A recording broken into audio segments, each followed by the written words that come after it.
तो स्टूडेंट्स एक क्वेश्चन हम लोग और देखते हैं मिरर से रिलेटेड। क्वेश्चन है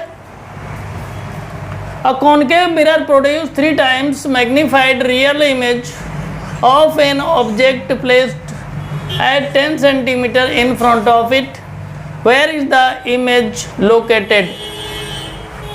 तो स्टूडेंट्स देखें, पहली चीज़ तो एक ये है कि जो इमेज बन रहा है वो 3 times का मतलब है कि ऑब्जेक्ट का 3 गुना बड़ा बन रहा है। कितना बन रहा है? 3 गुना बड़ा, यानी मैग्नीफाइड। और कैसा बन रहा है? रियल। स्टूडेंट्स आप लोग जानते हैं कि रियल इमेज अगर होगा तो इसका मतलब वो इन्वर्टेड है, उल्टा। उल्टा जो इमेज होता है, बनता है, वही रियल इमेज होता है। और अगर सीधा बन गया इरेक्ट तो वो वर्चुअल हो जाएगा। आप लोग याद रखें इस चीज़ को। तो इतना क्लियर है। इमेज कैसा है? इनलार्ज है और रियल है, मतलब उल्टा बन रहा है, इन्वर्टेड बन रहा है। आपसे पूछा गया है कि इमेज की लोकेशन क्या है, मतलब इमेज कहाँ बन रहा है। और जो आपका ऑब्जेक्ट रखा हुआ है वो मिरर के सामने 10 सेंटीमीटर की डिस्टेंस पर रखा हुआ है। यानी इसको सॉल्व करने के लिए सबसे पहले आप नोट करेंगे कि ये 10 सेंटीमीटर क्या है? 10 सेंटीमीटर, पोल से 10 सेंटीमीटर की डिस्टेंस पर ऑब्जेक्ट रखा हुआ है। यानी पोल और ऑब्जेक्ट के बीच की डिस्टेंस को हम डिनोट करते हैं यू से, और ये हमेशा नेगेटिव होता है। आपको हमने बताया क्यों? क्योंकि ये मिरर के लेफ्ट में होता है। और साइन कन्वेंशन में हमने बताया है कि जो भी डिस्टेंस मिरर के लेफ्ट में मेजर की जाएगी वो आपकी नेगेटिव होगी, और राइट में जो मेजर की जाएगी वो पॉजिटिव होगी। तो ऑब्जेक्ट हमेशा लेफ्ट में रहता है, इसलिए माइनस में इसको लिखेंगे -10 सेंटीमीटर।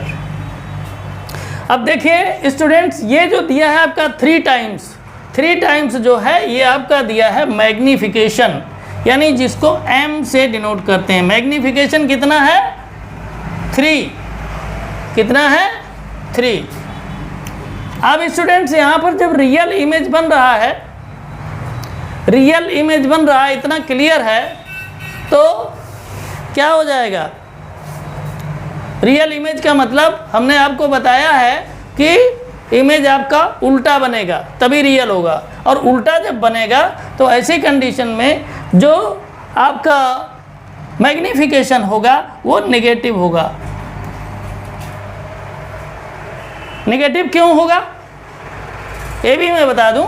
नेगेटिव क्यों होगा? तो स्टूडेंट्स ऐसा है कि इमेज उल्टा बनेगा, इसलिए उसको नेगेटिव हम लेते हैं। और अगर ये मैग्नीफिकेशन आपका पॉजिटिव हो जाए, इसका मतलब है कि इमेज आपका सीधा बन रहा है, इरेक्ट बन रहा है। और जब इरेक्ट बनेगा तो वो इमेज रियल नहीं होगा, वर्चुअल होगा। अब देखिए स्टूडेंट्स, हम लोग ये भी लिखते हैं कि m = -v/u, ये फार्मूला होता है। तो हम इस m की जगह पर इसको लिख दें या m की वैल्यू इसमें पुट कर दें। क्या हो जाएगा? m की वैल्यू आ रही -3 =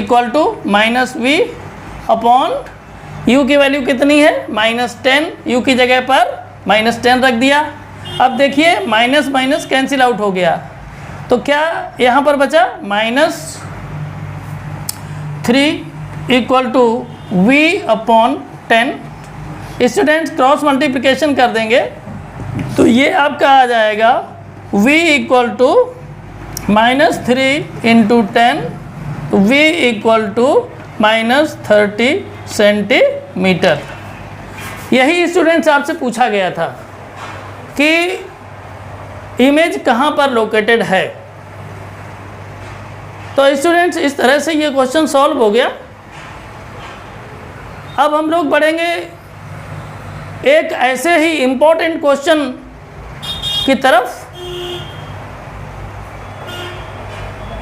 तो चलते हैं नेक्स्ट क्वेश्चन देखते हैं।